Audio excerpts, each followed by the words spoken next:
आओ कहानी सुने। लेकिन रास्ता ऊबड़ खाबड़ और पथरीला था। पुराने राजा महाराजाओं के समय की बात है। नदी के तट पर एक भिक्षु ने वहां बैठे एक वृद्ध से पूछा, यहाँ से नगर कितनी दूर है? सुना है सूरज ढलते ही नगर का द्वार बंद हो जाता है। अब तो शाम होने ही वाली है, क्या मैं वहां पहुंच जाऊंगा? वृद्ध ने कहा, धीरे चलो तो पहुंच भी सकते हो। भिक्षु ये सुनकर हैरत में पड़ गया। वह सोचने लगा कि लोग कहते हैं कि जल्दी से जाओ, पर यह तो विपरीत बात कह रहा है। भिक्षु तेजी से भागा, लेकिन रास्ता ऊबड़ खाबड़ और पथरीला था। थोड़ी देर बाद ही भिक्षु लड़खड़ाकर गिर पड़ा। किसी तरह वह उठ तो गया, लेकिन दर्द से परेशान था। उसे चलने में काफी दिक्कत हो रही थी। वह किसी तरह आगे बढ़ा, लेकिन तब तक अंधेरा हो गया। उस समय वह नगर से थोड़ी ही दूर पर था। उसने देखा कि दरवाजा बंद हो रहा है।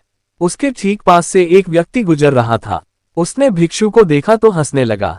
भिक्षु ने नाराज होकर कहा, तुम हंस क्यों रहे हो? उस व्यक्ति ने कहा, आज आपकी जो हालत हुई है वह कभी मेरी भी हुई थी। आप भी उस बाबा जी की बात नहीं समझ पाए जो नदी किनारे रहते हैं। भिक्षु की उत्सुकता बढ़ गई। उसने पूछा, साफ साफ बताओ भाई। उस व्यक्ति ने कहा, जब बाबा जी कहते हैं कि धीरे चलो तो लोगों को अटपटा लगता है। असल में वह बताना चाहते हैं कि रास्ता गड़बड़ है। अगर धीमे चलोगे, संभल कर चलोगे तो गंतव्य तक पहुंच सकते हो। अगर आज आप आराम से आए होते तो शायद पहुंच गए होते, क्योंकि आपको बहुत देर नहीं हुई थी। शुरू में ही तेज चलने से लोग अक्सर गिर जाते हैं, फिर उनकी गति धीमी पड़ जाती है। सीख, सफलता असफलता तो जिंदगी का हिस्सा है।